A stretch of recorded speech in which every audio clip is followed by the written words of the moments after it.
Hello everyone. My name is Sarang and welcome to the Sarang More's Pharma Academy.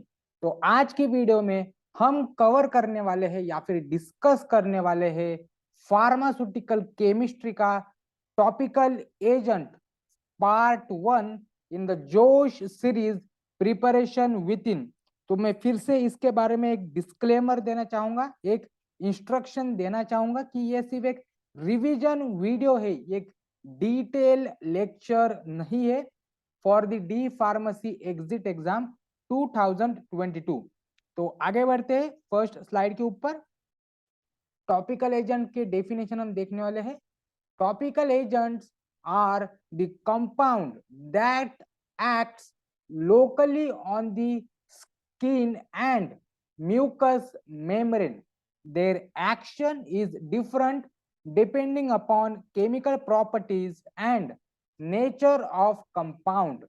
The topical agent produces variety of effects like adsorbent, astringent, demulcent, emollient and protective. तो topical agents एक ऐसे compound है जो कि skin के ऊपर और mucus membrane के ऊपर एक्ट करता है या फिर अपना एक्शन शो करता है। और वो किस टाइप के एक्शन शो करता है? एक एड्सॉर्बेंट एक्शन शो करता है, एस्ट्रिंजेंट इफेक्ट शो करता है, डिमल्सेंट, इमोलेंट और प्रोटेक्टिव इफेक्ट शो करता है। उसके बाद हम देखने वाले हैं प्रोटेक्टिव्स एंड एड्सॉर्बेंट, इसके डेफिनेशन के बारे में। प्रोटेक्टिव का देखने वाले हैं। Protectives are the agent that covers the skin and mucous membrane from possible irritant. तो प्रोटेक्टिव एक ऐसे कंपाउंड है या फिर एक ऐसे केमिकल है जो कि स्किन के ऊपर एक लेयर फॉर्म करता है, जो कि स्किन को बचाता है पॉसिबल इरिटेंट से, या फिर कोई जो एजेंट है जिसके वजह से स्किन को इरिटेशन हो सकती है, तो उससे उसको स्किन से बचाने को हम प्रोटेक्टिव यूज करते हैं। इसका बहुत ही फेमस एग्जांपल है सनस्क्रीन। तो सनस्क्रीन एक प्रोटेक्टिव इस कैटेगरी में गिना जाता है। उसके बाद next, the chemical inert substances adsorb dissolved or suspended particle gases toxins are known as adsorbent। तो ऐसे केमिकल एजेंट जो कि डिजॉल्व और सस्पेंडेड पार्टिकल्स या फिर गैसेस को एड्सॉर्ब करता है उसको हम एड्सॉर्बेंट बोलते हैं। एंटी माइक्रोबियल के बारे में हम देखेंगे। These are the drugs which cause separation of growth of micro organisms. तो एक ऐसे एजेंट या फिर ऐसे ड्रग्स या फिर ऐसे केमिकल जो कि माइक्रो ऑर्गेनिज्म के ग्रोथ को सप्रेस करती है, मतलब उसको बढ़ने से उसके ग्रोथ को बंद कर देती है, उसको ही हम एंटी माइक्रोबियल्स बोलते हैं। डिसइंफेक्टेंट, जो ऐसे एजेंट जो कि नॉन लिविंग ऑब्जेक्ट के ऊपर के माइक्रो ऑर्गेनिज्म को किल करते हैं, उसको डिस्ट्रॉय करते हैं, उन एजेंट्स को हम डिसइंफेक्टेंट बोलते हैं।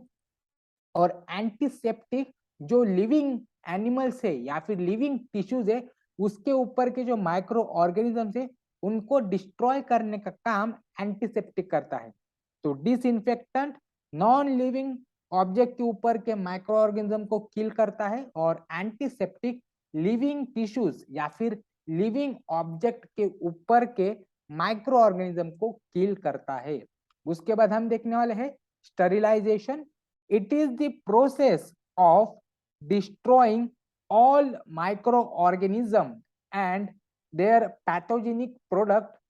The process renders the treated object completely free from microorganism।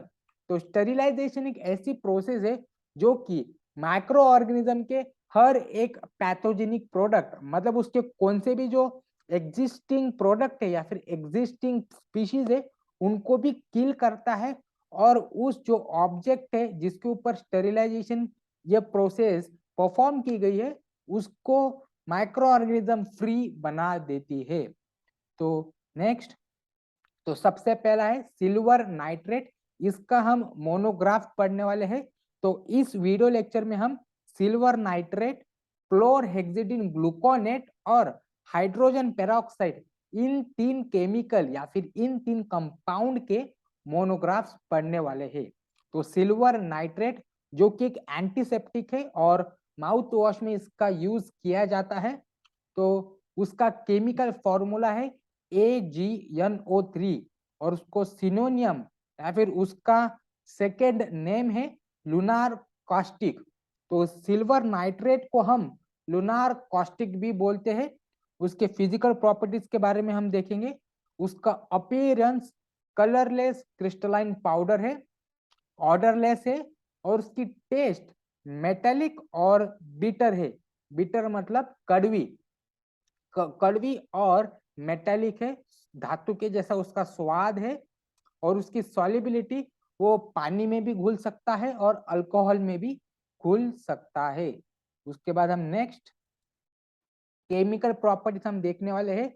जब सिल्वर नाइट्रेट हाइड्रोक्लोरिक एसिड के साथ रिएक्ट किया जाता है तो उसका प्रोडक्ट सिल्वर क्लोराइड और नाइट्रिक एसिड में होता है AgCl प्लस HNO3।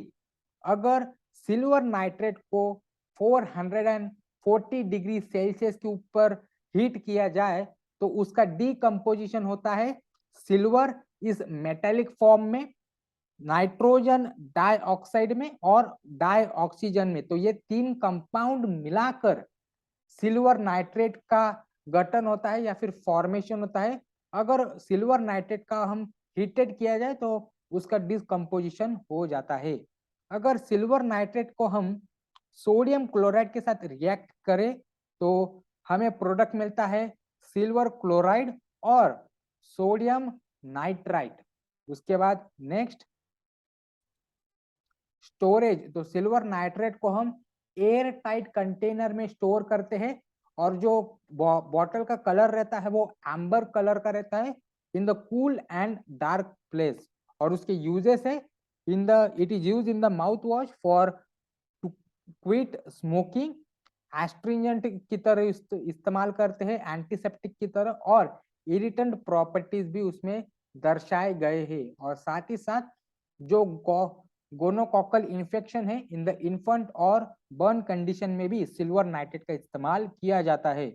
उसके बाद नेक्स्ट जो सेकेंड कंपाउंड है क्लोरहेक्सिडिन ग्लूकोनेट, जो कि एक माउथ वॉश में उसका कंटेंट है, उसको हम एंटीसेप्टिक की तरह भी इस्तेमाल करते हैं और जर्मिसाइड भी इस्तेमाल करते हैं। उसका केमिकल फॉर्मूला है, बहुत लंबा केमिकल फॉर्मूला है, C34H54Cl2N10O14। तो ये इतना बड़ा उसका केमिकल फॉर्मूला है। उसका सिनोनियम CHG, क्लोरहेक्सिडिन ग्लूकोनेट का सिनोनियम है CHG। उसका कलर व्हाइट है, ऑर्डरलेस है और उसका टेस्ट बिटर है और वो पानी में भी घुल सकता है, ग्लिसरॉल में भी घुल सकता है और अल्कोहल में भी घुल सकता है। और उसको एयर टाइट कंटेनर में भी स्टोर करना है, एयर टाइट कंटेनर में उसको स्टोरेज करना है। नेक्स्ट हाइड्रोजन पेरोक्साइड, जो कि सबसे लास्ट वाला कंपाउंड है इस वीडियो लेक्चर में, जिसका नाम है topical agent part 1 for the D pharmacy exit exam 2022 का रिवीजन है। उसका केमिकल फॉर्मूला है H2O2, मॉलिक्यूलर वेट है 34.02 और उसका सिनोनियम है ऑक्सीडॉल या पर हाइड्रॉल। तो हाइड्रोजन पेरोक्साइड को हम ऑक्सीडॉल भी बोलते हैं या फिर पर हाइड्रॉल भी बोलते हैं। उसके बाद नेक्स्ट उसके फिजिकल प्रॉपर्टीज के बारे में हम देखने वाले हैं। हाइड्रोजन पेरोक्साइड कलरलेस है, ऑर्डरलेस है, उसका टेस्ट बिटर और एसिडिक है और उसकी सॉल्युबिलिटी के बारे में हम देखेंगे। पानी में भी घुल सकता है पर पेट्रोलियम ईथर में वो घुलता नहीं है। पानी में तो घुल जाता है पर पेट्रोलियम ईथर में वो नहीं घुलता है। केमिकल प्रॉपर्टीज के बारे में हम देखेंगे। जब हाइड्रोजन पेरोक्साइड पोटेशियम आयोडाइड के साथ रिएक्ट किया जाता है तो प्रोडक्ट हमें मिलता है पोटेशियम हाइड्रोक्साइड और फ्री आयोडीन हमें मिल जाता है। जब हाइड्रोजन पेरोक्साइड लीड सल्फाइड के साथ रिएक्ट किया जाता है, तो प्रोडक्ट में हमें लीड सल्फेट और हाइड्रोजन ऑक्साइड या फिर वाटर मिलता है। उसके बाद जब हमें HCHO के साथ उसे रिएक्ट किया जाता है तो हमें बदले में as a product HC double bond OH मिल जाता है, और साथ ही साथ वाटर का भी हमें एक बाय प्रोडक्ट मिल जाता है। उसके बाद next, thanks for watching. Like कीजिए, शेयर कीजिए, सब्सक्राइब कीजिए सारंग मोरेज फार्मा एकेडमी को। अगर आपको कोई पॉइंट के ऊपर डाउट है तो आप मुझे कमेंट सेक्शन में पूछ सकते हो। और हाँ, अगर आपको फार्मास्यूटिक्स के इंटरेस्टिंग ब्लॉग्स चाहिए तो आप मेरे ब्लॉग पेज पे विजिट कर सकते हो, जिसका नाम है फार्मा माइलस्टोन ब्लॉग्स, और उसकी लिंक है www.pharmamilestoneblogs.blogspot.com। Thanks for watching. Thank you.